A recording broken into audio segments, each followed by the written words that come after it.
എന്റെ വീഡിയോ നിങ്ങൾ റിപ്പോർട്ട് അടിച്ച് എന്റെ വീഡിയോ ഒരു 5-6 റിപ്പോർട്ട് അടിച്ച് ഇൻസ്റ്റാഗ്രാം എടുത്തു കളഞ്ഞ് ഞാൻ കഷ്ടപ്പെട്ടാക്കിയ വീഡിയോസ് ആയിരുന്നു. എല്ലാം പോയേ എന്ന് സങ്കടപ്പെട്ടിരിക്കുമോ നിങ്ങൾ വിചാരിച്ചോ?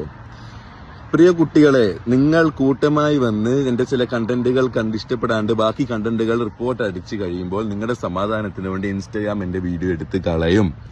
പക്ഷേ ഒരു കണ്ടന്റ് ക്രിയേറ്റർ എന്ന നിലയിൽ എനിക്ക് റീഅപ്പീൽ ചെയ്യാം. അത് നിങ്ങൾക്ക് അറിയില്ലായിരിക്കും. ഫേക്ക് അക്കൗണ്ട് എന്നാണെങ്കിലും റിയൽ അക്കൗണ്ട് എന്നാണെങ്കിലും നിങ്ങൾക്ക് ആ ഓപ്ഷൻ നിങ്ങൾ ഒന്നും ഇടാത്ത ആൾക്കാർ, ഒന്നും ഇത് ക്രിയേറ്റ് ആക്കാത്ത ആൾക്കാർ ഇതിനെക്കുറിച്ച് അറിയായിരിക്കും. എനിക്ക് റീഅപ്പീൽ ചെയ്യാൻ പറ്റും. അപ്പോൾ നിങ്ങൾ റിപ്പോർട്ട് അടിച്ച് എനിക്ക് പോയ വീഡിയോസ് എന്റെ ഇതിന്റെ അകത്ത് സെറ്റിംഗ്സിന്റെ അകത്തല്ല സംതിങ് മോണിറ്റൈസേഷന്റെ അകത്ത് ഓപ്ഷൻ ഉണ്ട് എനിക്ക് റീഅപ്പീൽ ചെയ്യാന്ന് പറഞ്ഞാൽ. അങ്ങനെ റീഅപ്പീൽ ചെയ്ത് കഴിയുന്നു, അവർ ക്രോസ് ചെക്ക് ചെയ്യുന്നു. എന്റെ പോയ 5 വീഡിയോസും തിരിച്ചിട്ടിട്ടുണ്ട്. അവസാനമായിട്ട് വീഡിയോസ് കണ്ടിട്ടാണ് കുറെ പേർക്ക് ഉരുപൊട്ടിയെന്ന് മനസ്സിലാക്കാൻ സാധിക്കുന്നു.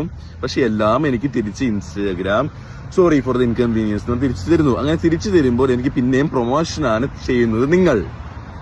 നിങ്ങൾ എന്തൊക്കെ കാണിച്ചിട്ട് ഒരു കാര്യമില്ല. ഞാനെല്ലാം എന്റെ വീഡിയോസ് അതിനനുസരിച്ച് എനിക്ക് റിപ്പോർട്ട് അടിക്കും എന്നറിയാം.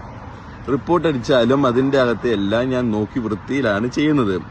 ആയതിനാൽ റിപ്പോർട്ട് അടിക്കുന്നു, ഇൻസ്റ്റാഗ്രാമിന് ഞാൻ അപ്പീൽ ചെയ്യുന്നു, അവരെനിക്ക് ക്രോസ് ചെക്ക് ചെയ്യുന്നു, സോറി ഫോർ ഇൻകൺവീനിയൻസ് എന്ന് തിരിച്ചു തരുന്നു. എന്റെ ബൂസ്റ്റ് ആക്കാൻ വേണ്ടി അവരെ ഇങ്ങോട്ട് തരുകയും ചെയ്യുന്നു. അപ്പോൾ ശരിക്കും പറഞ്ഞാൽ നിങ്ങൾ ചെയ്യുന്നത് എനിക്കൊരു ഉപകാരമാണ്. So thank you. മണ്ണുണ്ണികളുടെ ഒരു കാര്യം.